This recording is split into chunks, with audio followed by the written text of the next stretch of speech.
Good morning, everyone. Happy Monday. Today I've got I feel like Oprah Day, where I have all of my favorite books because it's January and I always feel like we should be nestling down in January and reading a whole bunch of good books. So I am going to get started. I have, let's see, how many do I have? I think I'm always adding to this list. I have 11. And so, I am going to start actually with the two newest ones. One I read and one I'm in the process of reading. So the one, and if you're watching this live, like say I'm watching it live, and if you're watching it on replay, say hashtag replay because that helps with the algorithms and then more people get to see it. And then I also like to know and I like to engage with all of you awesome people out there. So, okay, so the book that I'm reading now is so freaking awesome. It is called Unbound. And it is like a woman's guide to like empowerment, but yada, yada, yada. But what's really fucking cool about this book is that the woman who wrote it, because it's all about energy and your energy field and boundaries, because your boundaries are basically the psych word for your energy field, which I tell you all the time. But Unbound is, she is a Taoist nun and a dominatrix. Okay, so like just for that alone, you need to read this book because it's fascinating, because it's all like she goes into like all of this societal conditioning, and there's this whole like Buddhist thread in it, and it's really super it's super awesome, and it's all about like deconditioning from like being this good girl and just really stepping in to your power, but in these different types of ways. Like, are we fighting for something, or are we fighting against something? Like, so if you're constantly like fighting your kids to like pick up their shit, instead of that would be fighting against them, versus like, okay, I'm really fighting for a beautiful home. So like that has a different energy. So it's really a cool book. So that is called Unbound by Kasia Urbaniak. Taoist nun and dominatrix. That's all you got to remember. Unbound. The other book that I just finished reading is amazing. It is called Rest is Resistance, and her name is Trisha Hersey. And go follow her on Instagram under the Nap Ministry. And it is all about resting, sleeping, go lay down, go take a nap, go stare out the window and daydream. And she is a Black woman who's a descendant of slaves. And she talks about like how colonialism and our really screwed up society created human machines, and that we have to keep going and going and going, and we have to achieve, and we have to get to the next thing, and that we have to keep working, and how that has just been embedded into our kind of fucked up society. And so Rest is Resistance. It's amazing. And I literally got like 10 hours sleep last night, and being perimenopausal, I'm getting up in the middle of the night and then not being able to fall back asleep and all the things. Like, drop it if you could relate to that. And so having just like a really good night's sleep and just allowing yourself to rest actually, is kind of like the secret sauce. Like, just rest, relax, your body knows what to do, and then the ideas flow, and then you're actually more productive the more that you rest. So that's Rest is Resistance. And now on to like my all-time favorites. The Alchemist. If you have not read it, read it. It's really amazing. It's all about the hero's journey. It's a fable. I love it. Paulo Coelho. And that we're all heroes on our own journey.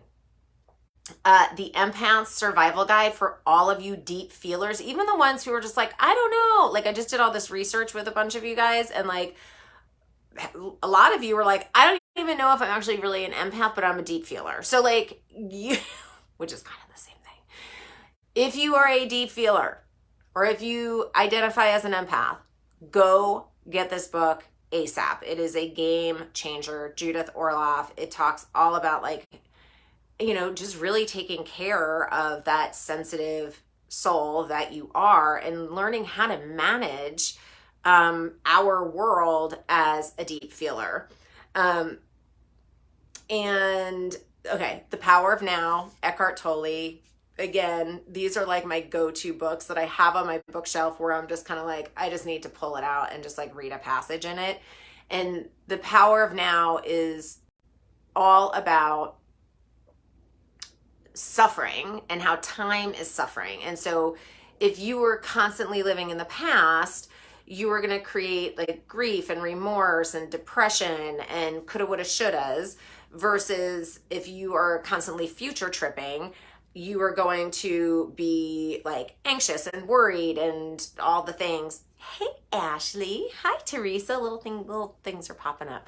And so if you're constantly in the future, and Ashley, I was totally thinking of you. Like, oh my God, I've been so psychic lately. Anyway, so if you're constantly future tripping, you're gonna be worried and anxious. And at the end of the day, where your brain space is, like where your mental brain space is going to not put you in the present moment. So the more that you could be in the present, suffering ceases to exist.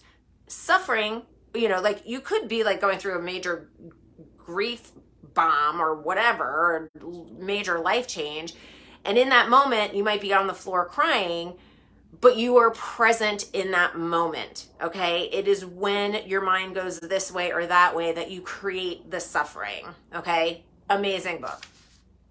What else do I got? Big Magic, love it. It's Elizabeth Gilbert, and she talks about how fear and creativity are like conjoined twins. Those are her words, and that you can't have one without the other. And I always like to take this a step further, because working in the subconscious mind the way I do, the subconscious holds your spiritual connection, it holds your creativity, it holds a whole bunch of other stuff too, like your beliefs and behaviors and addictions and all those, a lot of stuff, right?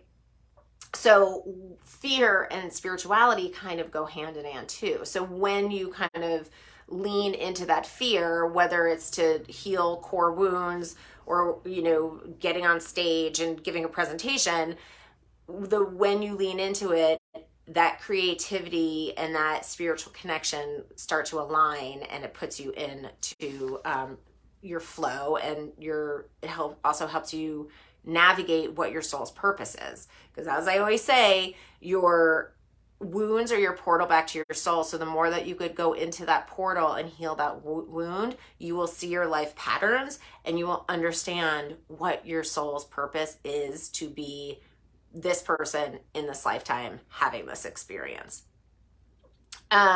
Man's Search for Meaning. I just looked at the time and I realized I have a meeting in a minute. So there's more on here. So if you get my emails, open them up and read through the other ones that I have in here, but I'm just kind of, the ones that I really want to talk to you about. And Man's Search for Meaning. It's amazing. It is on the 100 books to read before you die, or 1,000. I don't remember. Anyway, it's on that list. And it's Viktor Frankl. And this book, more than anything, gets me through every fucked up hard time in my life. Okay. And so he was this psychologist, and he was not in one, but 3 concentration camps. And so the first half of the book is his experience in the concentration camps. And then the second half of the book is about logotherapy, which is the therapy that he created based on this experience. And so logotherapy essentially is like, what's your why? And like, I'm going to hang up, but I will leave you with this, because this is the last book I want to talk about, and then read the email for the other ones.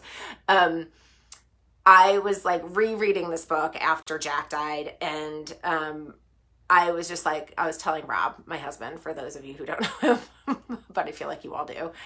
I was like, oh my God, this book is like amazing again. And I said, you know what, the first question he asks his, well, he called them patients, but like the first question that he would ask his clients when they walked in the door is this: why haven't you killed yourself yet? Like Rob was like, please tell me you're not going to ask your clients that. I was like, I will not ask my clients that, I promise.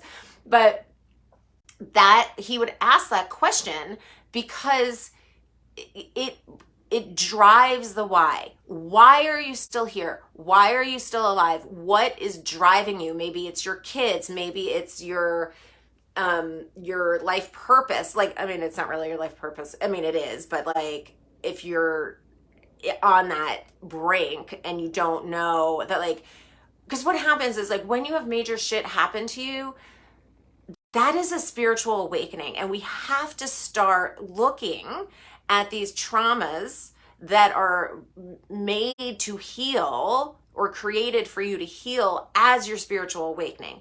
Now, if somebody had told me, and somebody actually did, my spiritual teacher basically told this to me, but like, luckily I have her, but like if you're on the fucking floor and your life is falling apart as mine did after Jack died, like you don't want to hear like, oh, this is your spiritual awakening, right? You got to walk with the people and you got to like be walking with the people and supporting and being there for the person.